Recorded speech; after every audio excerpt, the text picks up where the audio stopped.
Madame, Monsieur, bonjour. Quel bonheur de vous retrouver sur RTI2 pour un nouveau numéro de votre magazine de la mi-journée. On garde le contact. Alors, avant de prendre langue avec le docteur Brou, avec qui on va parler d'un sujet très important aujourd'hui, et vous êtes d'ailleurs mis à contribution, vous le savez, le téléphone sera ouvert. Et en plus, vous aurez la possibilité de participer à cette émission par SMS. Toutes les informations vous seront données dans quelques instants. Pour l'heure, je vous demande d'accueillir le révérend Makosso Camille, qui a un message très important également à vous faire passer. Bonjour révérend. Bonjour Eva. Merci d'être là. C'est moi. Alors avec vous, on va parler du séminaire Oindre pour vaincre. Exactement. Il faut dire que le séminaire Oindre pour vaincre a lieu tous les mercredis au niveau de l'église évangélique La Bénédiction, qui englobe les pasteurs, les hommes d'affaires, en fait tous ceux qui veulent réellement passer d'une étape 1 à une étape 2. Mais ce mercredi dernier, nous avons eu à recevoir le révérend Kandem Dieunedor du Cameroun, qui est un homme d'un impact aussi extraordinaire. Du Cameroun, il a pu implanter des églises, que ce soit au Canada, en Suisse, en France, un peu partout. C'est un homme d'une expérience assez forte. Lorsque vous arrivez au niveau du Cameroun, il est considéré là-bas comme étant le général, c'est-à-dire l'impact de son ministère, propriétaire de plus de 3 radios, une chaîne de télévision et autres. L'enseignement qu'il a donné ce mercredi, cela me fait 15 ans que je suis pasteur. Mais ce que j'ai entendu de cet homme, je ne l'ai jamais entendu dans toutes les visites des pays que j'ai eu à visiter. Et l'archevêque Assis Azito, qui est le porte-parole national des églises, et l'ensemble des pasteurs qui étaient présents ont dit non, révérend, le général Kandem ne peut pas partir comme ça. Il nous faut un bis. Tu vois, souvent quand un artiste passe et les gens crient bissé, bissé, donc nous sommes obligés de pouvoir organiser demain un spécial Oindre pour vaincre pour tous les pasteurs, pour toutes les personnes qui ont soif de l'onction, des personnes qui sont malades, qui veulent recevoir une guérison. L'homme de Dieu est encore là. Le révérend Dieunedor Kandem demain sera avec nous au niveau de l'église évangélique La Bénédiction à partir de 9 h pour un temps spécial. Il a demandé quelque chose d'extraordinaire. Il a demandé à ce que tous ceux qui viendront viennent avec une pochette blanche. Il va donner un enseignement, un mystère au niveau de la pochette blanche que nous allons avoir la capacité d'aller reproduire. Parce que la Bible nous enseigne que tous les vêtements et les pochettes qui touchaient Paul, lorsqu'on les appliquait à une personne malade, les personnes étaient guéries. C'est un homme au niveau des guérisons. Des témoignages de miracles au niveau du Cameroun font souvent frémir. Il y a des témoignages, on ne peut rendre au niveau de l'antenne parce que certaines personnes diront c'est pas possible. Techniquement, pas diront c'est pas possible. Mais il faut prendre le soin de venir. Si vous avez un cancer, vous êtes malade, vous êtes stérile, vous n'arrivez pas, vous avez tout fait, rien ne va. Je vous dis, demain, à partir de 9 h, soyez à l'église évangélique La Bénédiction. L'homme de Dieu venu du Cameroun est un saint homme de Dieu. C'est un homme que Dieu utilise extraordinairement. Il aura juste à côté de lui votre serviteur pour organiser tout l'événement. Mais demain, vous êtes pasteur, vous voulez impacter. Vous êtes dans le pays, vous voulez réussir dans les affaires. C'est demain à partir de 9 h à l'église évangélique La Bénédiction à Djamé 220 logements. Et l'entrée est totalement libre. Un seul contact pour toute information relative à ce programme. Je vais donner 2 aujourd'hui pour que plusieurs personnes puissent nous avoir automatiquement. C'est le 04 68 40 40. Je répète, le 04 68 40 40 et le 09 50 93 59 09 50 93 59. Demain, 9 h, église évangélique La Bénédiction, spécial séminaire Oindre pour vaincre avec le révérend Dieunedor Kandem. Que Dieu vous bénisse. Très bien. Tout est dit, hein, révérend Makosso, il n'y a rien de plus à ajouter. Alors, séminaire Oindre pour vaincre avec le révérend Kandem du Cameroun, ce vendredi 17 octobre à 9 h à l'église évangélique La Bénédiction à Adjamé, 04 68 40 40 09 50 93 59. Soyez bénis, révérend. Et puis, très bonne journée à vous. Merci. Je vous l'ai dit à l'entame de cette émission, nous aurons à parler d'un sujet très important, très sérieux aujourd'hui avec le docteur Brou. Bonjour docteur. Bonjour Eva. On parlera aujourd'hui du deuil, de surtout faire face au décès d'un proche. Ce sont des moments difficiles auxquels on est tous confrontés parce que bien malheureusement la mort ne choisit pas.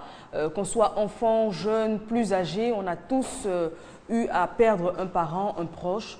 Et ce sont des moments, on l'a dit, difficiles à passer. Comment faire le deuil de ces personnes chères qui disparaissent? Alors, je vous l'ai dit, le téléphone est ouvert 22 40 12 54 pour vos témoignages, pour vos avis, pour vos questions également. Si vous traversez une période douloureuse en rapport avec le deuil, n'hésitez pas à appeler. Vous aurez donc en direct les conseils du docteur.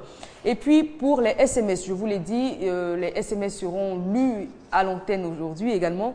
55 86 86 25 uniquement par SMS. Alors sur ce numéro-là, on n'appelle pas, on envoie uniquement des SMS. Et le 22 42 50, c'est pour les appels. Alors pour les SMS, c'est pour les différentes cultures et traditions de Côte d'Ivoire ou même hors de la Côte d'Ivoire. Comment ça se passe chez vous? Comment on annonce par exemple le décès d'une mère, d'un père ou d'un frère, en tout cas d'un proche? Est-ce qu'il y a des dispositions particulières qu'on prend dans vos traditions? C'est ce qui nous intéresse aujourd'hui par SMS uniquement 55 86 86 25. Docteur, pour commencer, on va faire l'état des lieux. Oui, la mort, c'est une... La mort, malheureusement, fait partie de la dynamique de vie. Je le dis souvent, ce que nous avons en commun en tant qu'être humain, c'est la naissance et la mort. Et Dieu a voulu qu'on ait un jour, qu'on vive une certaine période de durée variable d'une personne à l'autre. Et puis, c'est la mort. Donc, c'est une réalité qui fait partie de notre vie. Et comme on l'a dit, chacun de nous a eu à faire face au décès d'un proche ou aura à faire face au décès d'un proche ou le proche d'un ami qui est proche de nous. Donc, du coup, ça devient comme si c'était proche de nous. Et donc, c'est une réalité, malheureusement, qui peuvent laisser, c'est une réalité qui peut laisser des cicatrices. Et qui peut laisser des conséquences graves. Vous savez, souvent parler dans des émissions de mort ou de décès, dans nos cultures, ça pourrait choquer certaines personnes.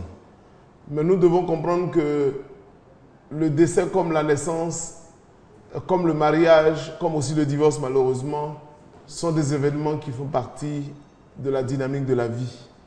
Et donc nous sommes obligés d'en parler et surtout de voir comment faire pour que ces décès-là aient le moindre conséquence possible sur nous. Très bien. Donc ce sera dans le second sous-thème. Bien avant, nous avons un appel de M. Yaya Koulibaly qui nous appelle de Sirasso. C'est bien ça? Allô?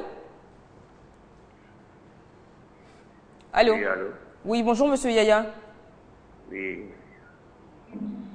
Bonjour.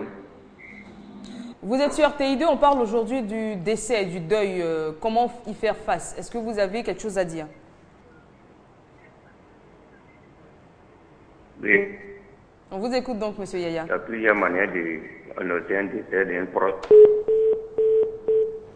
D'accord. Alors, pour conclure l'état des lieux, on va s'attarder là-dessus, c'est de dire simplement que la mort est une réalité qui frappe tout le monde, qu'on soit, quel que soit notre niveau socio-économique, quelle que soit notre couleur de peau, quelle que soit notre origine, quelle que soit notre langue, notre ethnie, nos cultures.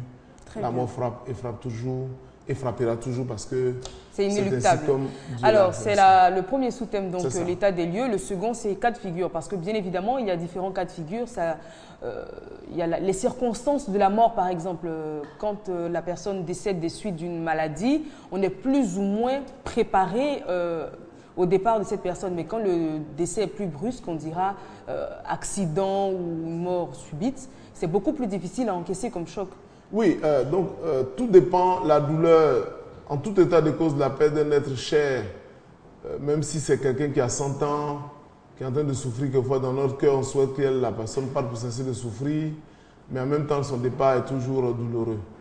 Mais la douleur est variable en fonction d'abord du type de relation, les circonstances, comme vous l'avez dit, dans lesquelles survient le décès,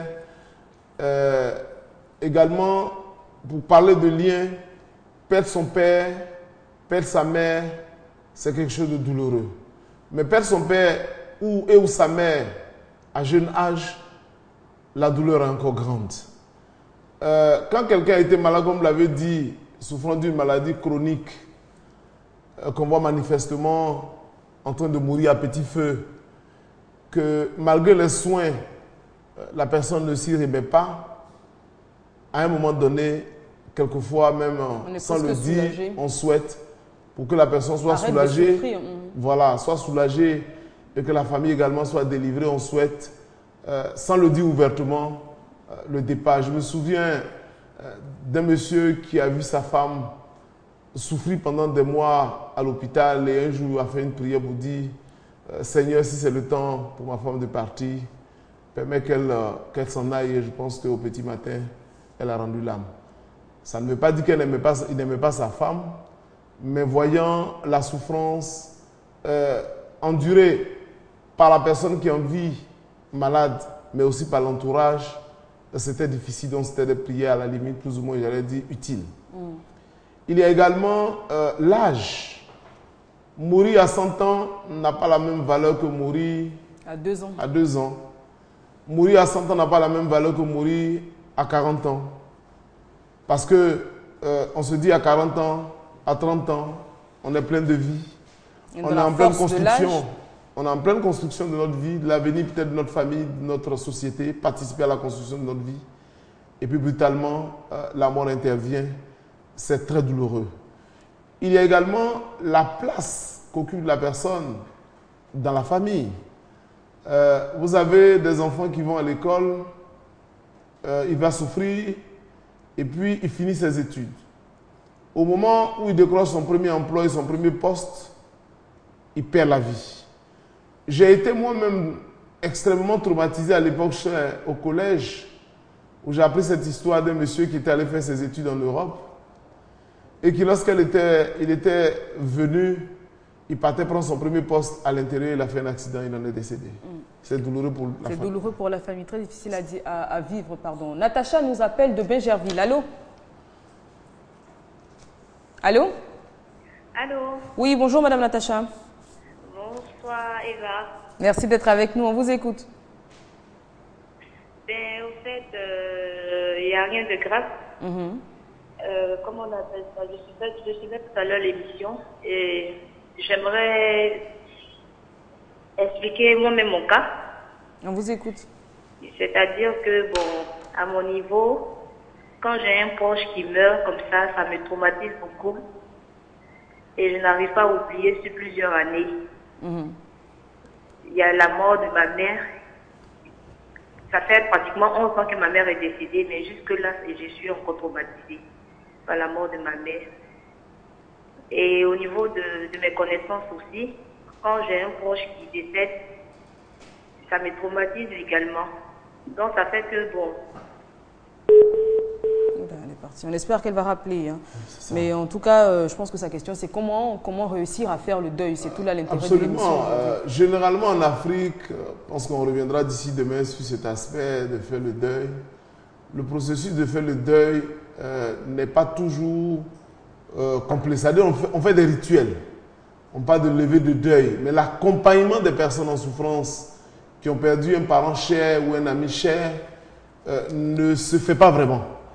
Par exemple, je sais que dans certaines traditions, quand vous perdez votre époux, on vous demande un veuvage de 6 mois ou 1 an, en fonction de la culture. Mais l'accompagnement lui-même, psychologique, ne se fait pas toujours de façon bien structurée. Très bien, docteur. Vous parliez donc de tradition, hein, et on avait annoncé à l'entame de cette émission aux téléspectateurs qu'ils pouvaient participer par SMS. On a déjà beaucoup de SMS qui arrivent, notamment certains qui demandent qu'on explique le thème de l'émission. Alors aujourd'hui, on parle du décès, de faire face au décès d'un proche, comme c'est écrit clairement donc, sur votre petit écran. Donc on attend vos réactions. On a un SMS qui n'est pas signé, qui dit « Salut, chez nous les Burkinabés, quand une personne meurt, nous allons au village et nous appelons l'âme de cette personne pour lui demander si sa mort est naturelle ou si c'est la sorcellerie, avant d'annoncer le décès. » C'est vrai qu'en Afrique, il y a beaucoup de considérations mystiques qui rentrent en ligne de compte autour des décès qui sont rarement naturels. Absolument. Alors, salut à toute l'équipe dont on garde le contact. Chez nous, si on perd un proche qui est trop vieux, on ne pleure pas. On a également, salut, moi c'est Eric Tidou. Chez nous, les gourous, il y a plusieurs manières. On annonce directement ou indirectement. Il y a aussi les cas de décès, soit par maladie ou par mysticisme. Voilà. On demandera donc à tous ceux qui envoient les SMS de bien vouloir les signer. Ce sera plus intéressant. Bonsoir, je me nomme Bédikwa Charlène. Pour moi, il y a une manière d'annoncer un décès, c'est-à-dire de façon douce, parce que je me rappelle qu'au décès de mon oncle, ma petite sœur m'a carrément dit « ton oncle est mort » sans état d'âme. J'ai été tellement choquée que je me suis mise à courir dans tous les sens. Il a fallu que mes parents partent me rechercher. Tout juste pour dire que je n'ai pas supporté la manière dont elle me l'a annoncé. On a beaucoup de SMS comme ça, donc on lira au fur et à mesure. Okay, alors, donc, docteur. Si on revient au cas de figure, la perte, par exemple, d'un enfant unique. Vous êtes marié, pendant des années, vous avez cherché à avoir un enfant. Malheureusement, ça ne vient pas. Et puis, à un moment donné, Dieu vous fait grâce. Vous avez un enfant, l'âge est avancé, donc vous n'espérez même pas avoir un deuxième. Et puis, peut-être dans une maladie ou accidentellement, cet enfant-là décède. C'est une situation extrêmement pénible et difficile. Je disais par exemple que vous êtes un jeune cadre, vous venez de finir vos études. Comme on le dit en Afrique, la famille compte sur vous. Et malheureusement, au moment où on attend que vous travaillez, ou à peine vous commencez à travailler, vous perdez la vie. C'est une situation, un cas de figure difficile. Je me souviens dans un village où un jeune homme, un monsieur qui était enseignant et qui s'occupait bien de sa mère, déjà plus ou moins âgée, et malheureusement, son fils est décédé. L'annonce a été une des expériences les plus douloureuses, parce qu'à l'annonce, voilà ce que cette pauvre dame a dit. Vous savez, en Afrique, chaque parent souhaite mourir et se faire enterrer par ses enfants. Donc, ils vieillissent en bonne et due forme, et qu'à un certain âge, 80 ans ou 100 ans, les enfants sont plus ou moins bien placés dans la société, ils font l'enterrement, procèdent à ses obsèques. Il dit, je suis mort avant mon fils est mort avant moi. Qui va m'enterrer? C'est vraiment tragique. Qui va m'enterrer? C'était la question. On a un appel de quelqu'un qui souhaite garder son anonymat. Allô? Allô, bonjour Eva. Oui, bonjour madame. Voilà, bon, l'émission me concerne. D'accord. Ouais, j'ai perdu mon fils aîné dans un accident. Et puis la personne qui l'a cogné ne s'est pas arrêtée. Et jusque-là, vraiment, j'ai le soutien de toute ma famille, mais c'est vraiment difficile. Ne pas savoir son fils malade et puis on vient tomber sur toi pour t'annoncer qu'il est décédé, vraiment, c'est vraiment compliqué. Et madame, si je peux me permettre, votre fils avait quel âge? Il avait 20 ans. 20 ans. Il faisait quoi? Oui. Il était étudiant? Il venait d'avoir le bac. D'accord. Et ça fait combien de temps qu'il est malheureusement décédé? Ça fait 1 an. 1 an, d'accord. Oui, ça fait 1 an. Donc vraiment, l'émission me concerne. Je vous dis merci pour tout ce que vous faites pour nous. Merci madame. Voilà. Merci beaucoup. Merci. Et beaucoup de courage à vous. Merci beaucoup. Alors, cette téléspectatrice soulève là un aspect important. Le fait que la personne ne se soit pas arrêtée, qu'on ne sache finalement pas qui c'est encore plus douloureux pour la mère de faire face à cette perte. Oui, parce que déjà de savoir peut-être la personne derrière les barreaux, c'est un petit soulagement. J'ai même vu des personnes qui ont dit je voudrais simplement que derrière les barreaux à la prison, je veux voir le meurtrier de de la personne. Ça m'aurait soulagé, pardon. Donc, ça pourrait participer au processus de deuil. De savoir, ce n'est pas simplement pour aller chercher à se venger, mais de voir qui a posé l'acte apaise un tant soit peu. Mais de disparaître, c'est doublement douloureux. J'ai perdu quelqu'un, je ne sais pas qui l'a fait, qu'est-ce que la personne est devenue. C'est douloureux. Voici un jeune homme qui vient juste avoir le bac. C'est encore pour qui on nourrit beaucoup d'espoir. On a encore un téléspectateur qui souhaite conserver son anonymat. Allô? Allô, bonjour. Oui, bonjour madame. Bon, je préfère garder l'anonymat. On le respecte, on vous écoute. Bon, quand j'étais à l'école, à l'INFAS, à l'âge de 24 ans, j'ai perdu mon fiancé. Oui. Bon, il n'était pas malade, il était de garde pendant que j'étais enceinte. J'ai pleuré pendant au moins 5 ans. Maintenant, l'année où j'essaie d'oublier sa mort, voici ma soeur est née, ma jumelle qui m'a soutenue pendant mon année scolaire, vient me voir et à son retour, elle fait un accident et elle décède. Bon, vraiment, je n'arrive pas à chaque moment, j'essaie d'être heureuse. Quand je pense à ces événements, ma joie est gâtée. On comprend tout à fait. Et quand je regarde mon fils aussi, à chaque fois, je ne fais que pleurer. parce que son père est décédé, j'étais enceinte. Très bien. Merci beaucoup pour et votre témoignage. Et ma soeur qui me consolait aussi, qui est malheureusement partie. Décédée en 2013. Même ce matin, même je pleurais. Très bien. Merci beaucoup pour votre témoignage. Beaucoup de courage, que le Seigneur vous soutienne. Alors, docteur, oui, quand on a un enchaînement comme ça de personnes proches qui partent. Oui, à un moment donné, on se pose même la question, finalement, Dieu, il est où?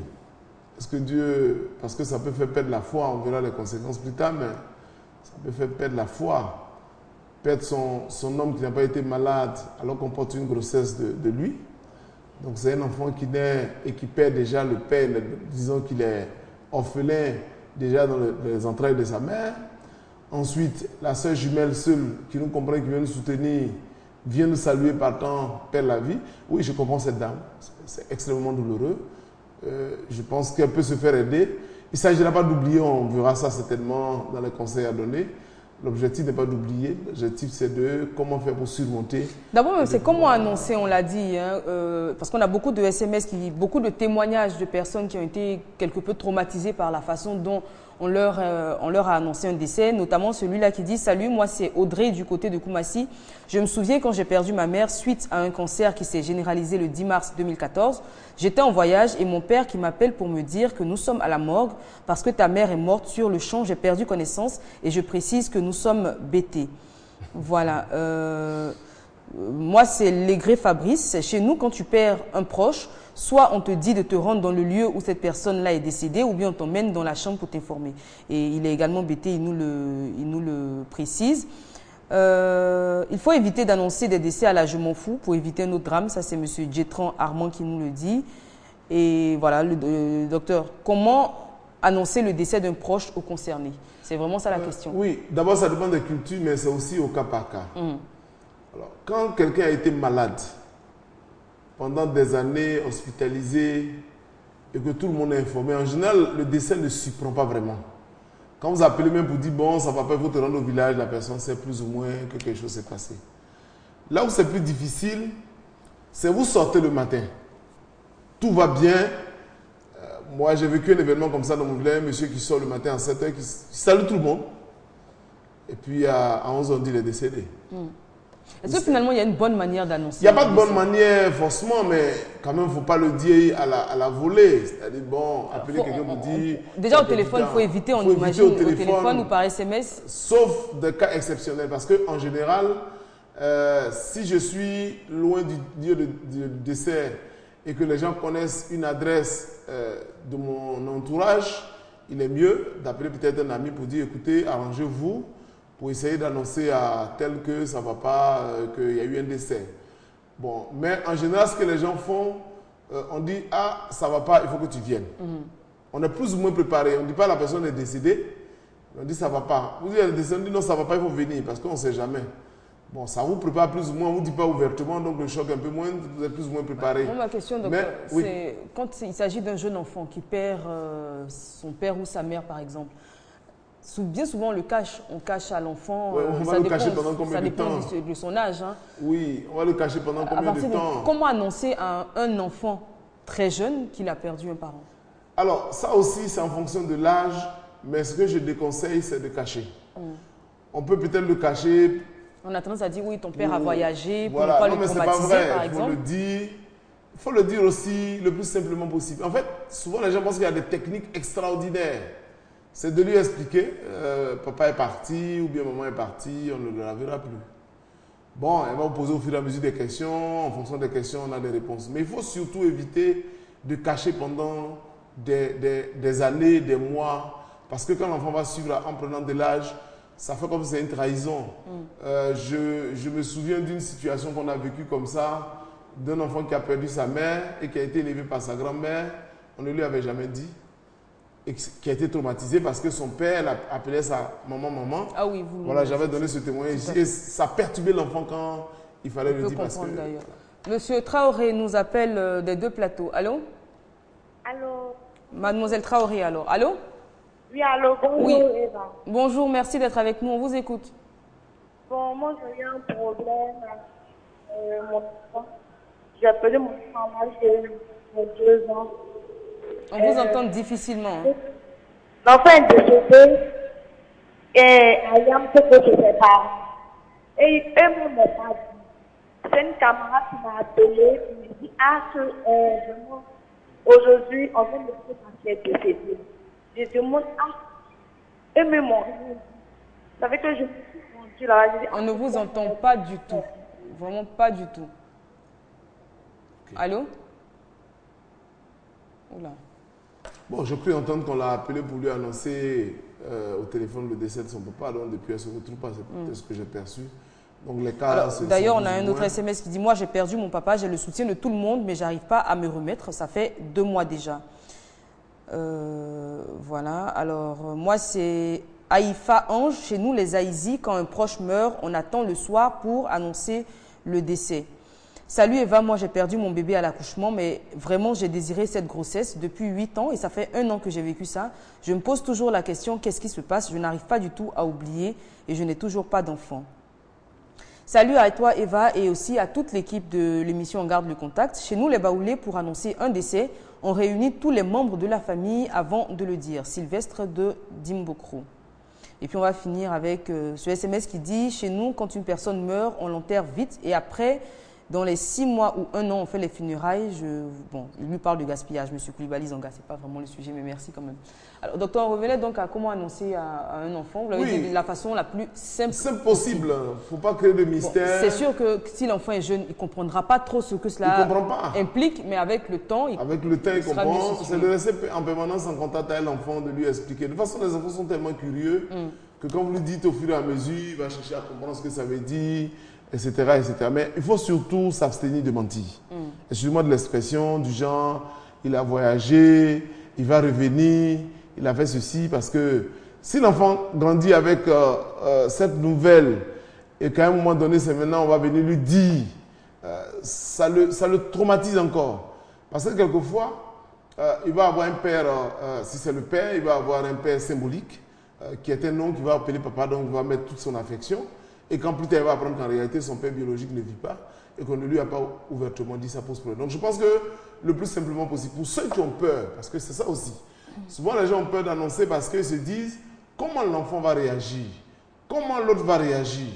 Mais en ce moment-là, en pays à Caen, parce que je sais le plus, on envoie toujours des gens, des émissaires qui annoncent les décès généralement très tôt le matin ou le soir, comme le SMS le dit. Mais on envoie des gens qui ont quand même qui ont une certaine façon de parler et qui annoncent des essais avec une certaine douceur, etc., etc. Très bien. Ophélia est en ligne, elle nous appelle de la Riviera 3. Allô? Allô? Allô? Allô? Oui, bonjour Ophélia, merci d'être avec nous, on vous écoute. Allô? Vous nous entendez? Allô? Oui, je vous entends. Bonsoir Eva. Oui, bonjour Ophélia, on vous écoute. Bref, c'était pour participer à l'émission. Vous êtes la bienvenue. Par rapport à la façon à laquelle il faut annoncer un décès, moi je dirais que ça dépend de la personne que tu perds. Parce que même si tu as perdu un proche, quelle que soit la manière avec laquelle on va t'annoncer le décès, ça ferait toujours mal.